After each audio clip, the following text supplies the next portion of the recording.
All right. Hello and good afternoon. Welcome to the afternoon sessions of Virtual Check 2020.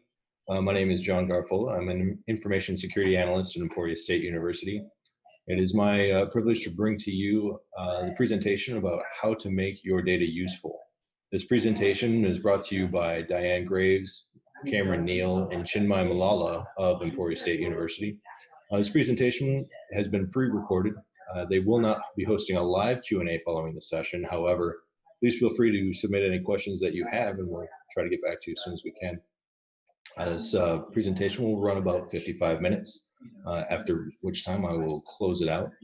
And again, welcome to Check 2020. Please stand by for Dianne, Kameron, and joining us for this Virtual Check 2020. My name is Kameron, and I'm the data management team in State. And this section is about how to make your data useful. Again, I'm Kameron. I work alongside Dianne Graves, who's our Director of Data Management, and Chinmay, who's a new data analyst who's been here about a year. I was born and raised in Wichita, Kansas. That's where I live now. So COVID hasn't affected my work situation too much. It's actually been a little bit better now that I can work from home all 5 days a week instead of 3.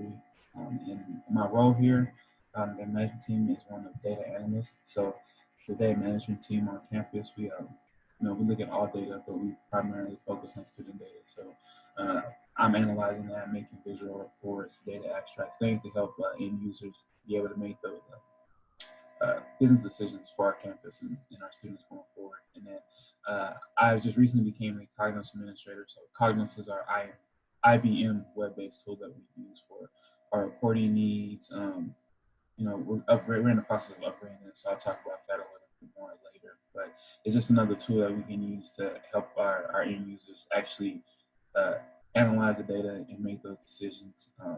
And your data management team on your campus, they may use a different tool. There's Tableau, there's Power BI. Again, the tool is a tool. The most important part is who is using the tool and what the tool is being used for. So as we get started today, data management, how to make your data useful.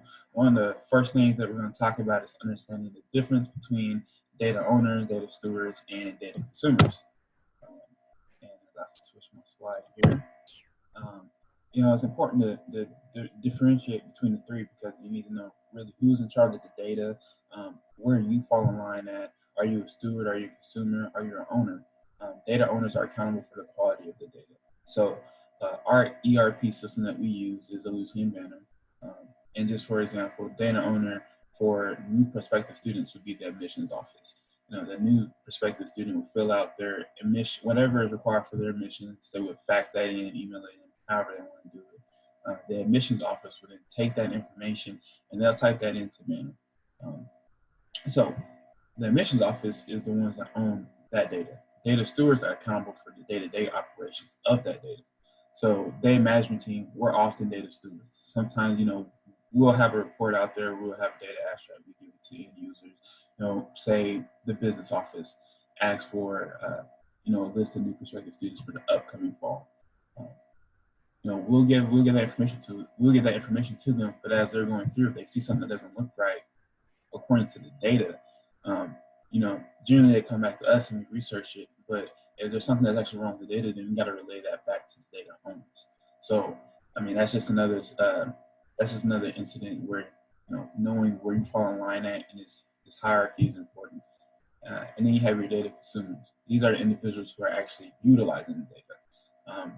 They're using it, and it's important to know that while the data, we want to provide data that's good enough for the consumers to use, but it's also the consumer's responsibility for defining what makes the data good enough to use. We don't want to be creating reports. We don't want to be creating, charts, visualizations. We don't want to be taking time creating something and it's not even useful. It doesn't really help you. It doesn't really help the end users make the decisions, make the analysis that you need, so that Emporia State can continue to have the success rate that they have, so that we can continue to help students the way that we help them. So moving forward, that's just a little bit about data owners, stewards, and consumers. That's a very entry-level place to start, so that when you go back to your campus and you may be in contact with your day management team, you can know where you fall in line at, so you can help them help you. As we go into what is reporting, the technical definition of reporting is data reporting is the process of organizing data into charts and tables, visual charts and tables, in order to track performance of your business. Since we're a campus, since we're all campuses, our case is going to be our students, our departments, our programs. This raw data keeps us aware of what's happening across campus. So I'm going to talk about what the goal of reporting is in the next slide, but we're going to I like the baby step. I don't like the big brain approach things. I like to take things step by step. But the first thing we want to talk about is what is a report versus what are data extracts. I'll start with data extracts. That's a lot of the times that's a lot of the ad hoc requests we get are sometimes data extracts. When COVID started, I believe it was maybe the Alumni Foundation. They wanted to know about how many students were enrolled on campus from a particular state. That's not something that we're necessarily going to create a report for. Reports, we want it to be visual, we want it to be pleasing. And reports is something that we want to make that all departments, ideally, we want to make universal reports that all departments can use, so we don't have to continue to reinvent the wheel. But data extracts, it's just quick, like how many students were from state A, state B, state C. As report writers, Chinmay and myself or Dianne, we can just go into SQL and just run that real quick. It's nothing personal. It's no personal student information. So our FERPA coordinator, she signs off on things like that. But a report is definitely where we have Cognos report requests that we ask anyone that asks for a report that's not already there, that they go ahead and fill that out, and it'll be routed through the proper channels of approval. FERPA coordinator being one of those. And after that gets approved by everyone that needs to be approved by, and it gets sent over to data management team, then we're going to make a report. When we make reports, we want it to be visually pleasing. It's one thing just to look at an Excel sheet, but we need to customize it. We need to we need to make it colorful so that it's not boring. If you want to read a stat book, you can read a stat book. The data is important, but it needs to be in a way that everyone can see it, understand it, and quickly understand it. Another thing about reporting is that we're in the process of trying to create a common definitions, a little fact sheet, because this is one area that is very easy and it's very common to get misread in. I know when I first started here 3 years ago, next week actually, one thing that was sticking out to me, and I'm sure Chinmay will talk about it next as he talks about some of the challenges that he's had going from being a grad student to coming into like his first real career and then being higher ed, but enrolled versus registered. These are they're two completely different terms. They have two different meanings, but it almost sounds like they can be synonyms. So in Emporia State, when we talk about someone being enrolled, a student being enrolled, they're just enrolled to be a student in Emporia State. They're not actually registered for any classes, and that's what registering means. So there was an incident when I first started that a department asked for their enrolled students. Now, I didn't think I think I may have saw registered indicator first, so I used registered, and then I had to get back to me. She had to explain the difference, and then that's why it's important to have these common definitions so that everyone is on the same page. And then we also have some data edits, and we'll talk about, and I'll actually show you some of those later in one of the examples that I have. But as data stewards, we don't own the data, but as we're creating these data extracts, as we're creating these reports, as we're just analyzing the data before we send them out to end users, when we see something that doesn't quite look right, as a steward, we would not be diligent over what we're stewarding if we don't refer back to the data owners. Say, hey, this doesn't look right. Can you kind of explain this, or can you confirm? Just to double back and check. But there's a little bit of issue sometimes with GPAs. I haven't seen it as much lately, but there's some GPAs coming in that's higher than 4.0. Now we know that there's some high schools that their GPA scale is not on a 4.0 scale. It's higher. But coming into Emporia State, to keep the data consistent so we can report on it, so we can make decisions. It needs to be some type of consistency. So, admissions officers have their own process that they somehow scale when, it's a student that comes in to Emporia State and the GPA scales higher than 4.0. They have some type of way to, scale that down and make it transfer onto a 4.0 scale. But when we see things like that, that we need to report that back to it. Because even though there's a process for it, sometimes things fall through the crack. We're all human. We all sleep at night. So, we're not always gonna be perfect, but as long as we're all doing our due diligence and checking and being analytical, then we can make sure that the little things that slip through the cracks get fixed. And then going back to the common definitions, one thing to think about, and I will share my screen here. Go back. But one thing that, for common definitions, we want to make sure that when someone asks for a particular report or, a certain field, they want us to report on certain things, our ERP system, our banner system, is filled with forms.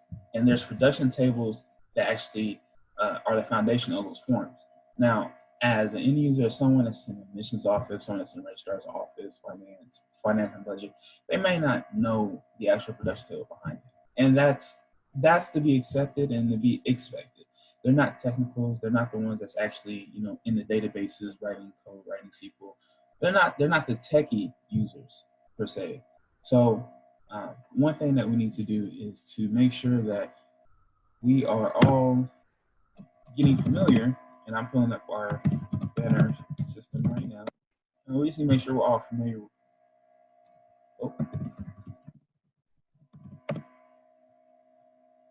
Sorry, technical difficulties here. Apparently, it doesn't like my password. There we go. But one thing that we want to do is we want to make sure that we're all on the same page. So, just for example, and I'm going to use myself. That's not against FERPA. I am no longer a student, and I'm giving this consent for the sake of this presentation. But let's say that the graduate office wanted to look at a student's personal information that FERPA would allow. I'm only using this because this is a quick and nice example. But the form that you would do this in is spading.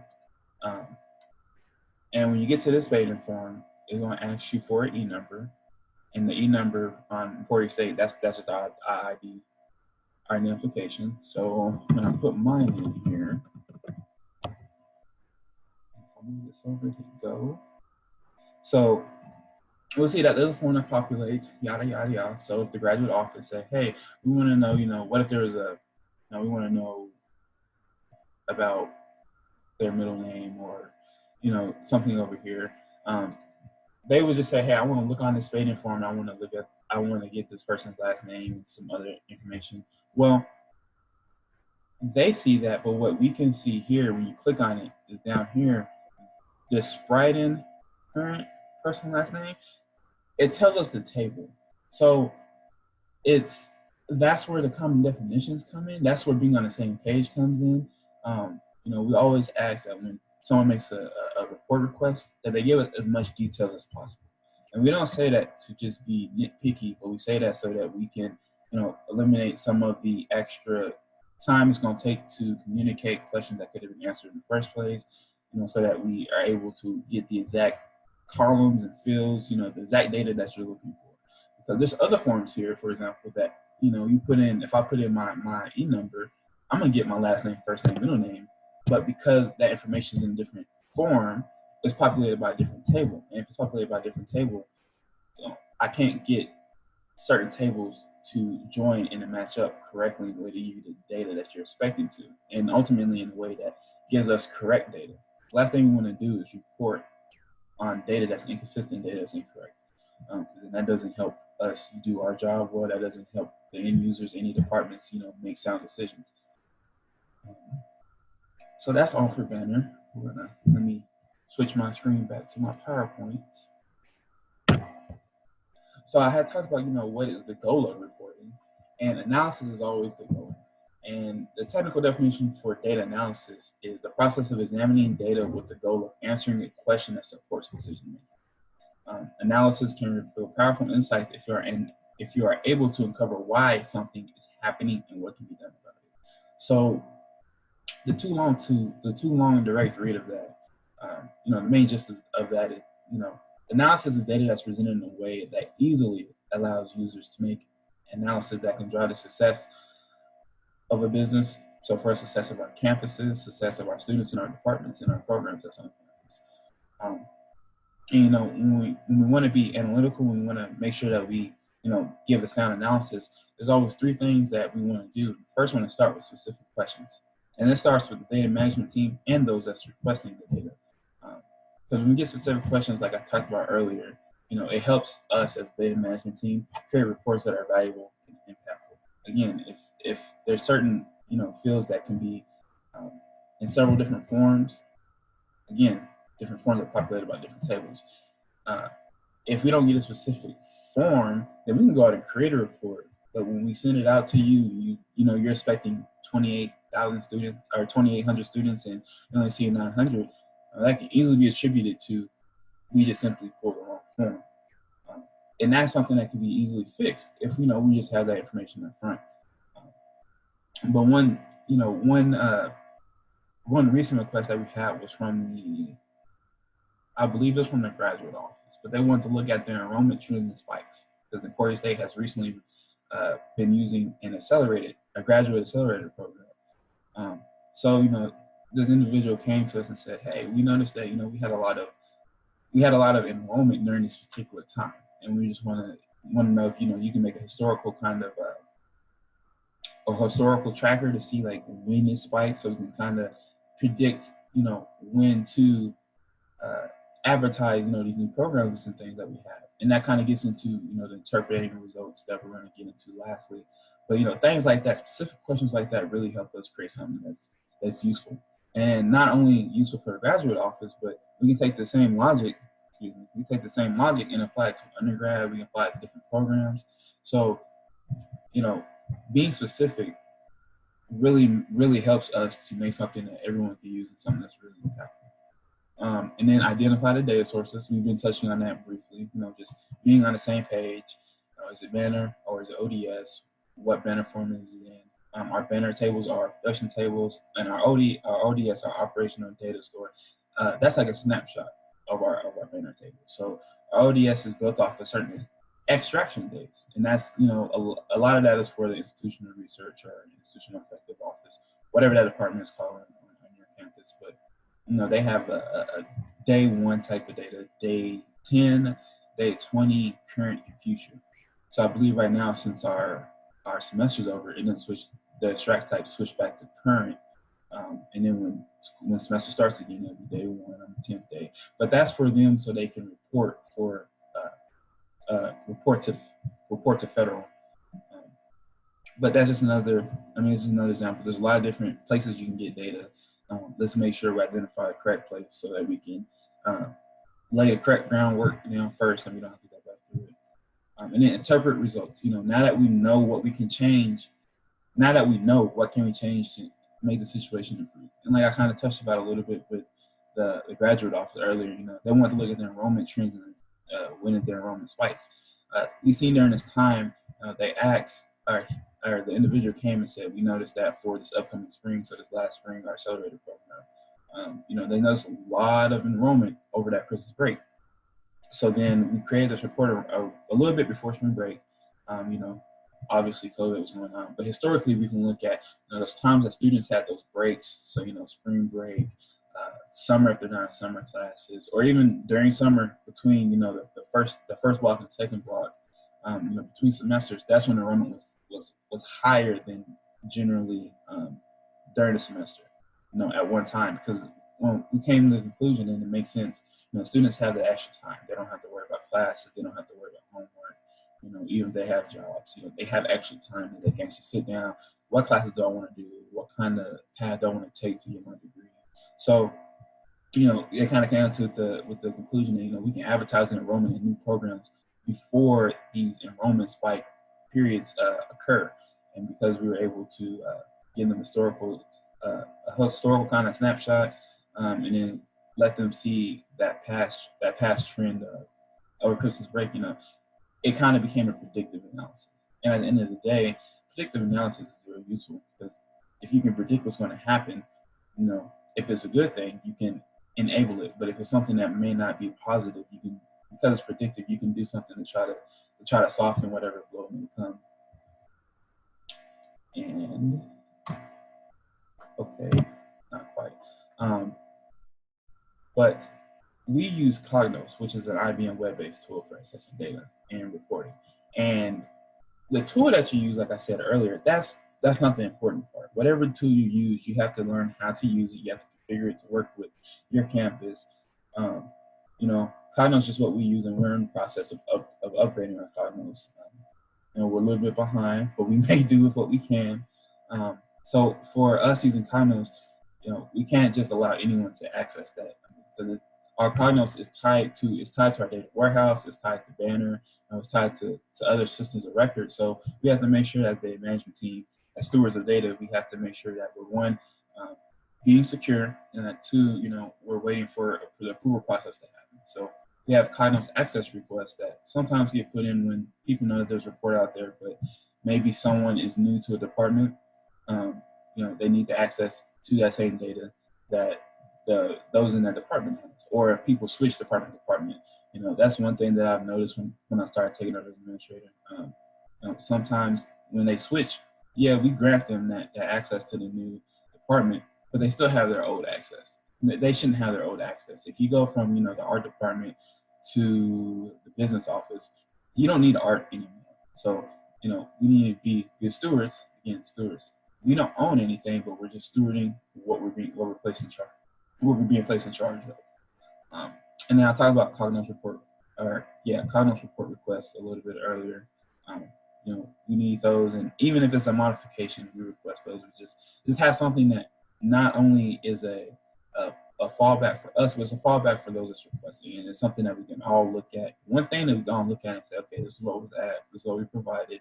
If there's any questions about anything, you know, we have something to refer to. You know, again, just keep everyone on the same page. We can do a lot more together when we're all on the same page. And one of our most popular reports, I'll pull that up here, is our Universal Measures Monitor report. Now this already existed before I started working here, but this continually goes under some revisions as people across campus say, hey, this would probably be something that, you know, I want to use, but it doesn't have this. It doesn't have, you know, a particular column. So because of the universal report, you know, we'll sit there and we'll ask, you know, the departments, is this something that you think would be useful? Is something that you think would be beneficial? Because again, if it's beneficial to everyone, why create one report for every department when we can just create one report for the entire campus? So that's why we are big encouragers of universal reports.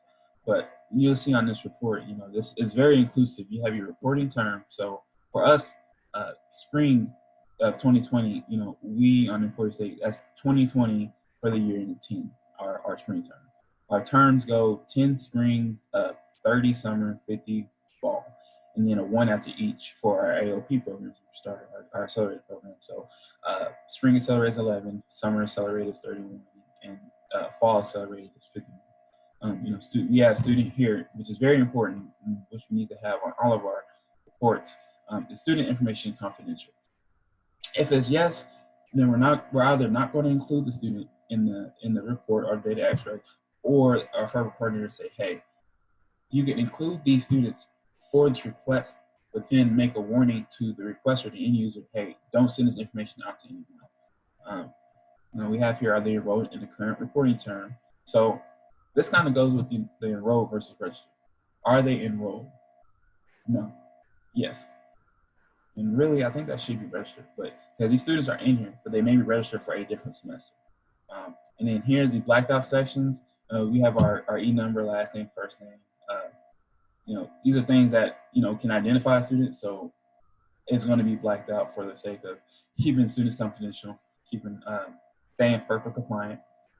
We have here admit type, international, graduate, you know, graduate, pending, admitted, ethnicity. So, you know, we have a lot of, I mean, this report is very inclusive. This report almost answers a lot of the questions that, you know, the basic Cognos user, the basic person on campus is going to need. Because, one of the major things we always get asked is, who's our majors, who are our minors? Everyone wants to know who should be in what classes, who should be graduating with this program, that program. So that's what this report provides. And then it also provides, over here, hours. It provides your advisor or the student's advisor's information. So if you see a student that you see is kind of struggling, and you know that they're in your program or they're in your major, because they're on the sheet, you can filter this information and make it useful to you. This is the way that you can contact the advisor, and you two can maybe talk or concerning your student. And so this is using Cognos, and we have a retention project, not so much a report, but it's more of an analysis. And this is why analysis is so important to reporting. Part of it, we started this as reporting, but it turned into a real analysis. So using Power BI, again, the tool doesn't matter. You have to just know how to use the tool and make it work for you. But here we have our retention, and this is in development. As you can see here, if you look down at cohort, the last time this was touched was 2018, so it's a little bit outdated, but this is going to serve the purpose of showing you why analysis is important. So here, we see we have retention here. We look at, go up here to 2012. These undergrad freshmen, it just shows like from fall to spring, fall to fall. What is their retention rate? How often are they coming back? And looking at that, we can look at this and say, okay, what factors help keep students here? What factors kind of let students stray? We're currently working on something with the National Student Clearinghouse to kind of see a lot of students that drop off. Are they transferring somewhere else? Or are they just done with school? Yada yada yada. But having a good foundation allows you to dig into a lot of different areas to make good analysis and make good business decisions. Because if a student, let's say you have a big percentage of students that are leaving your campus or leaving ESU for KU because KU offers a certain program. Well, if we're able to find that out, we may be able to offer that program also.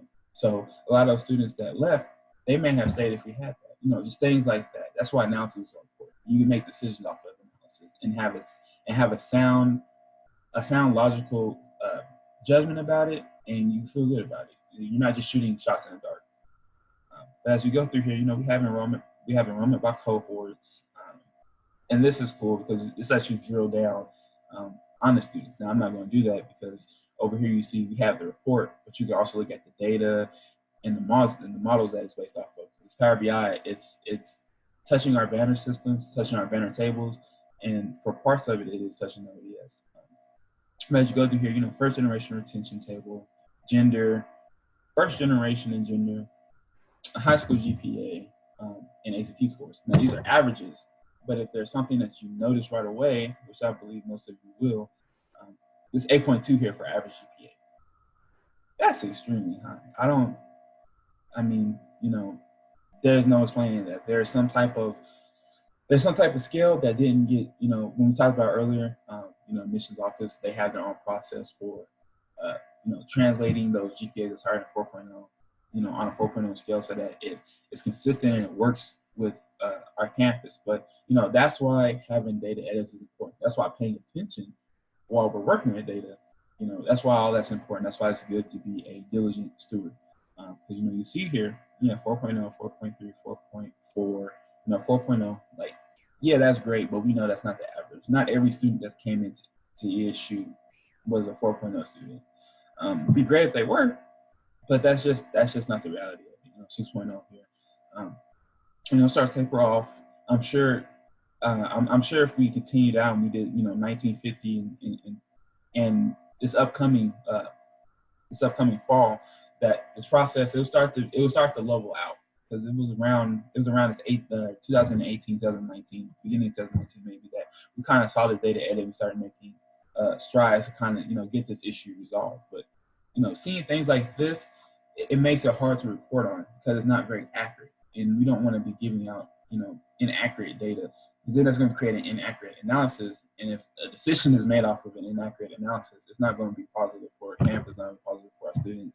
We're not going to be able to help students the way that we want to help them. And also, we have majors down here: housing retention, population, GPA, athletics, and then we have activities. Now I'll focus on activities a little bit because, I know as a former athlete, I played football at Emporia State. So I know that for me to continue to have been playing, I had to maintain a certain type of GPA. There are certain things that I had to do, but for me to stay engaged in football, I had to stay engaged in school. So looking at activity GPA, you can look at this and see, 2 point, and this first section here is for students that are not involved in any activities, and the one on the right is students that are. GPAs, they're not the end all be all. We all have some students that they may not perform very well in the classroom because they're disengaged, but when it comes to the actual hands-on stuff, they can make it happen. But just generally speaking, students that are involved in activities on campus, whether it's sports, extracurricular activities, chess club, et cetera, students that are engaged in those type of activities are often more successful in the classroom. So when we see things like this, we make these type of analysis, we can sit there and say, we should probably be trying to promote students to join some type of club, be active in something. Because the more students feel engaged, the more successful they're likely to have, more success they're likely to have in the classroom. And you can kind of see the same here with hours completed. They're probably not going to drop out, because they drop out, it's going to have some consequences to their GPA, which can ultimately have some consequences to their involvement in whatever activities that they're part of. So it's kind of small things like that can have a big influence and a big drive on our campus. And like I mentioned earlier, we're in the process of upgrading our college notes. Our college notes is a bit outdated.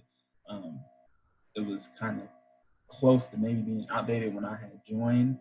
But we're in the process of upgrading that. And when we upgrade that, it should make things a lot smoother for our users. It'll definitely be a lot more friendly. It'll be a lot more friendly user interface. It's very visual.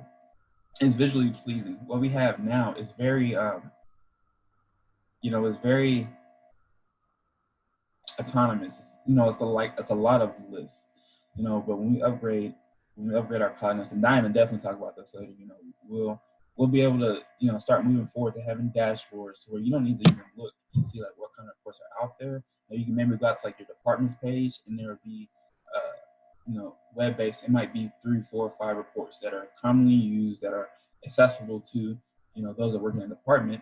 Of course, there'll be authentication need to do, but that's just what we're moving towards. And we know that through some of our previous requests, some of the issues that we've had with Cognitive, definitely be something that will benefit the entire the campus as a whole. And really, that is all that I have. With how to make your data useful. I'm gonna give it over to Chinmay so he can talk about some of his challenges that he had going from being a grad student to working in higher ed for the first time. And then after Chinmay will be Dianne, who will talk about the future and where we're going. So I hope that this was useful. I hope that this helps you connect more with your data management team, so that you can help them help you, and that they can help you, or so that they can also help you help them. Hope that this was useful, and I'm giving you over to Chinmay now. Hello and welcome to Virtual Check 2020. So this is Chinmay, and I work as a data analyst at the data management team at Emporia State University, and my team members include Kameron, Neal, and my director, Dianne Graves. So let's just dive right into my topic or presentation, adapting to higher ed. So adapting to data management in higher ed. So I was basically given this topic since it's just been a year since I first started at Emporia State University working as a data analyst. So they thought that this subject was something very interesting to be shared with. So, and I work on this for a year now. So it's been really nice working at Emporia State University. So let's just dive right into the subject. So introduction, so a little about me. So my name is Chinmay, and I'm basically from the southern part of India, a place called Bangalore. It's also called the Silicon Valley of India. So kind of more tech stuff goes on there. So, and then I did my bachelor's in information science and engineering. And then I came up to I came up to masters. Uh, I also hold a degree in masters in management information systems at NIU. So um, data and information kind of fascinate me. So I just wanted to go into a career that included working with data. So that was the main point that I wanted to be in with the industry that I work with. So let, as of today, when I first started at ESU, when it comes to me improvising my report writing skills, I was both skeptical and optimistic at the same time when I first started at ESU, since it was comparatively an unknown territory. But yes, I didn't know report writing to that extent, but yes, I was familiar with it, and I had the scope of learning it. So yes, so this presentation is solely based on reflecting on my first year at ESU and how I got adapted to the data management team in Emporia State. So coming to the background, so basically I have 2 years of working experience as a data analyst and 6 months as an intern as a data analyst. So I had experience working with data, but the data that I was working with was client data rather than student data. So this was basically a kind of ripoff, but I still had I still had the knowledge of what to do with data. So this was kind of helpful in a way. So and I was stepping into a new territory, like I said, or a new workplace that included new tools and new stuff to work on. So I was stepping into it. So, but the data management team, or as we call it, DMA, they developed me overall in aspects of report writing skills, closing on-base tickets, closing help desk tickets, writing Cognos reports, using SQL, and working on modified reports. So this was very helpful for me in developing these new responsibilities that I had to incur in me. So I really like these facts. So this is just about the background that I have. And now coming to the challenges, uh, these are some of the challenges that I face. So this is my main focus area that I'll be focusing on during my first year of employment at Emporia State University. So fulfilling information requests for end users, learning the new ERP system, or what we call it, the banner, working on new report requests, working on modified requests, and terminologies and technologies in higher ed. So information requests.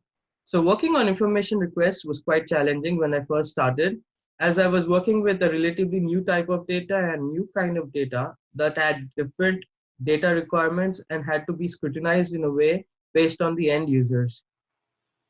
And data, so requests would include data from spanning from wide areas of the universities like payroll, finance, HR, or even math, like suppose the math department wanted math students, data related to math students or something like, and the psychology department wanted data related to their department. So it was kind of a big, huge deal to get in familiarity with all the tables that were associated with all these kinds of departments, but it was fun to know. And the new ERP banner. So this was kind of new to me. So Banner was one of the ERP systems that I really did not have an abstract idea about. The data in Banner was relevant to look at when we had requests that required data be extracted from particular Banner forms. And although the challenging part was I was looking at tables at the front end, whereas the end users were looking at Banner forms that were in the back, that were in the front end. So the relating data that the end user was using was what I had to look for when fulfilling information requests. So this was kind of really challenging for me since both the data that they were looking at and I was looking at were completely different, but related in some sort. So, and figuring out this was a major task. Developing reports from ground zero. So initially, developing new reports were quite interesting as I had started off and learned my way up to develop reports from ground zero. The only challenge that I faced during this time was I envisioned data to come from a single source or to be straightforward. But I had to mess up with data that had been coming up from different tables and different sources.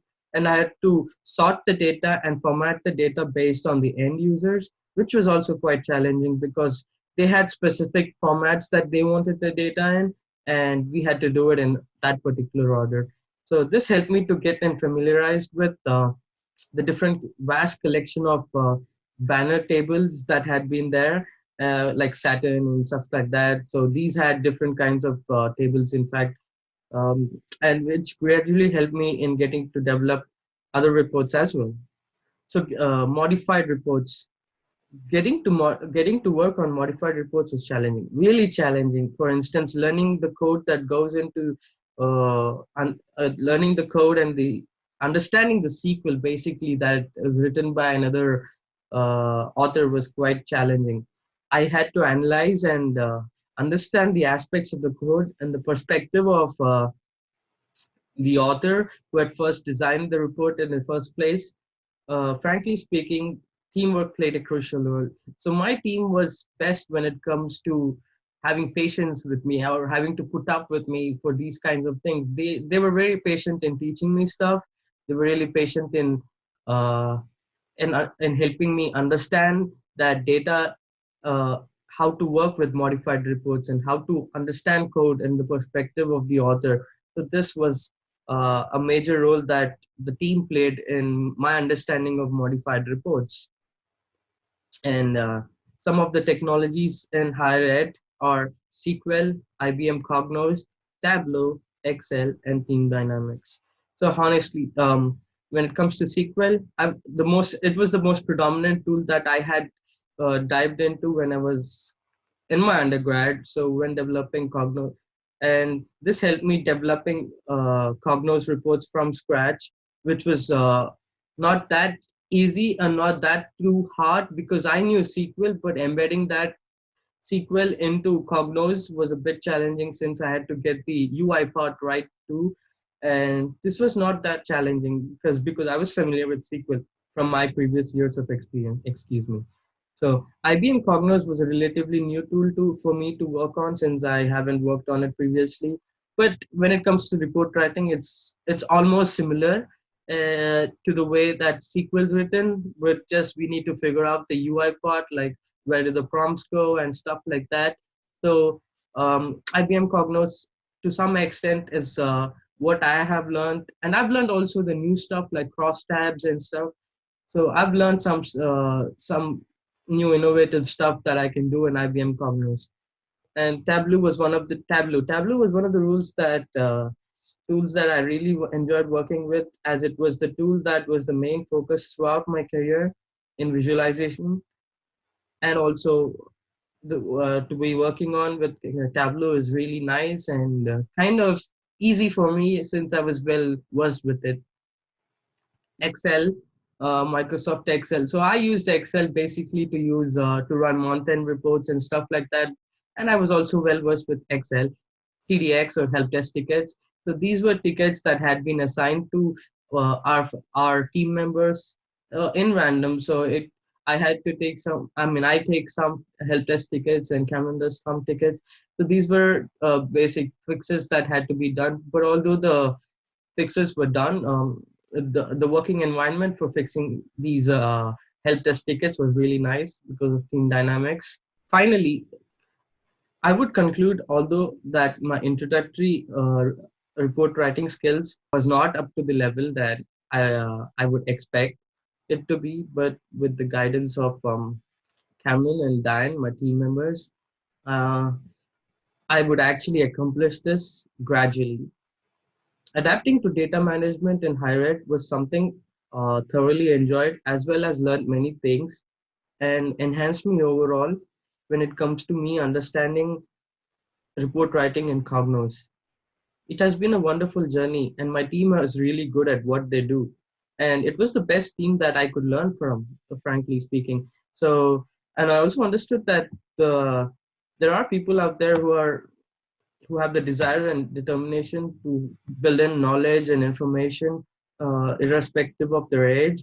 And this being the fact that really actually fascinates me to a whole new different level. So I would finally conclude that my understanding of data and reports were clearly better. Good afternoon, and welcome to Check 2020. And this is the session for data management and how we can make data work for our campus. You've already heard Kameron and Chinmay speak about their roles on the campus at Emporia State University. And my name is Dianne Graves. I'm going to share with you a little bit about my background and how I see things shaping up for the future. I am cautiously admitting that I've been in higher ed now since 2002, so that's almost 20 years, which is absolutely remarkable. My involvement in higher ed has always been in the data management side. I worked in institutional research at a university, at Washburn University, as a matter of fact, for 8 years, and now I've been at Emporia State in the IT area, first in administrative solutions and now in data management for the last 10 years. Prior to that, my experience was also involving data and reporting for magazine publishing out of Topeka and Lawrence, Kansas. So it's all about the numbers, and our lives have changed as we've come along. Technology has enabled us to change, and demand has changed things as well. The decision makers are not waiting. They're not willing to wait. They can't wait. They need information right away. The involvement that we've had with the coronavirus and how we've had to prepare for that and respond to that has been phenomenal. And data has been necessary every step of the way. What is our student population doing during this time of uncertainty? Are they dropping all their classes? Are they canceling and shifting to a different class? There's just a lot of questions. Are they, here we are in the spring semester as this takes place, and are our students registering for the fall semester? So there's a lot of questions that students, their behavior is changing, and there's a lot of questions that our campus has about the direction they're heading. So I'm going to shift gears a little bit and talk a little bit about the future. Kameron and Chinmay talked about how things are configured right now for our department and what the challenges that new employees in this field face, and also the challenges that we face on a daily basis providing the information that our users need. So just to give a little bit of history, because that does help, we have about 3,000 reports that we have written in Cognos since we implemented Banner in 2007. Let that sink in. 3,000 reports. And you know what's happened? We're not writing many new reports now.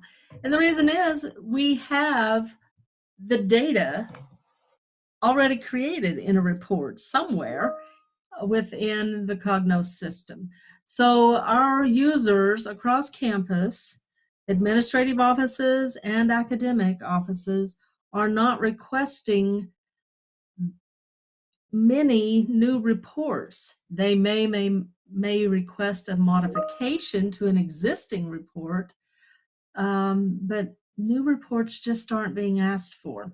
And part of that is because we've created what we call these universal reports, the one that Kameron referred to as the majors report. That report, all academic departments can go to one area, one report, put in their parameters to run that report and get their data back. So we're not maintaining, say, 20 different majors reports. We're maintaining one, and everyone is able to access it. And we've done that with other data as well, advisees,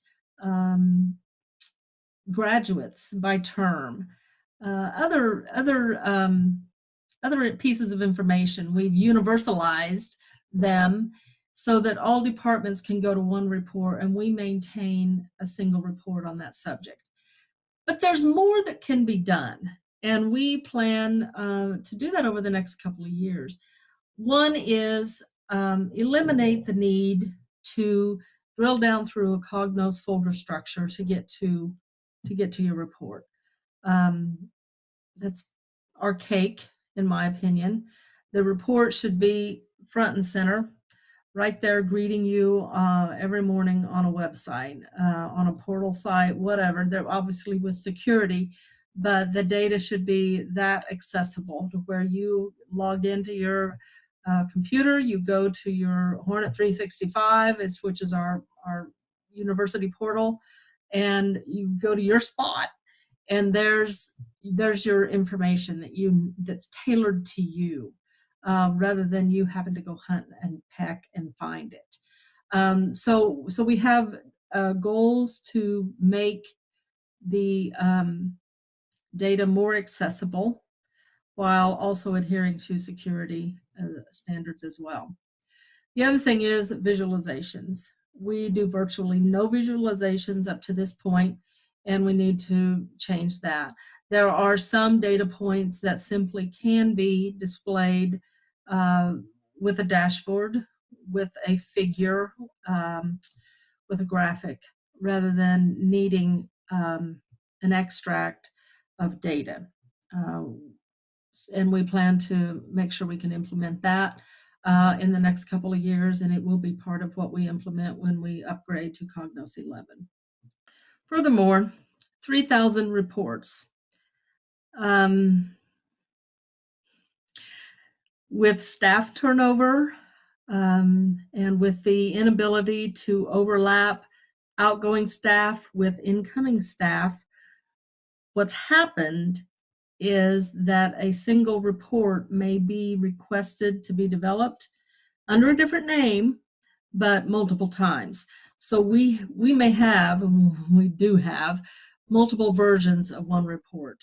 And so within the next 2 years, our goal is to minimize that, work with our departments and eliminate that redundancy.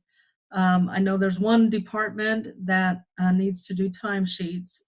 They're a big department. They need to do timesheets by this group, this group, this group, this group, and they have an individual report for each group. So, with some modification and some understanding, we can probably combine that into one group, and they just do a parameter. Some of these reports have been around for 15 years, and we know a lot more today than we did back then. So we're able to make some of these modifications, and I think that within the next 2 years we'll be successful at that. The other thing that is a personal goal of mine is actually it's a job description goal, is to document some of these things. We have interesting values in some of our validation tables, and over time, 15 years, we may be losing some of the people that know what those values mean. So we'll be documenting these values. We'll be documenting processes, and even things like interfaces. Why did we set this interface up? How is it being used? How frequently does it run? So there's all types of documentation that needs to be done, and that is landing in the data management group as well. And that's perfectly fine, because we don't want to leave here with loose ends and people asking asking questions and scratching their head. So we have a lot of goals coming down the pike. A lot of it is tied to new technology. One of the bigger things that we have coming down the pike is bringing the third-party systems into, and the data from those systems into integrate with the data within Banner. If right now, if you want residence hall data, you're going to need to get it from the StarRes system, and it's an effort to integrate with that system to get that data. Same thing with undergraduate recruiting, graduate recruiting, any type of data that's now housed in a third-party system is a challenge to get to, and a real challenge to integrate with the Banner data. But that's part of our goals over the next 2 years. So our goals are, we're not headed for artificial intelligence. We're looking at 2 years here, and artificial intelligence, I'm thinking maybe 5 years. But the goals that we do have will bring data together in a meaningful manner, in a secure manner, and with some insight into what the data represents, so that our users can make healthy and sound decisions. Thank you for listening to our presentation. We appreciate your participation with us. And from the data management team at Emporia State University, have a wonderful day. Thank you. On behalf of Dianne, Chinmay, and Kameron, we'd like to thank you for joining us for this informative dive into harnessing the power of data. We hope you've enjoyed this session, and we'll hope you rejoin us for future sessions later today and tomorrow. On behalf of the presenters, I'm John Garafola. Have a good day.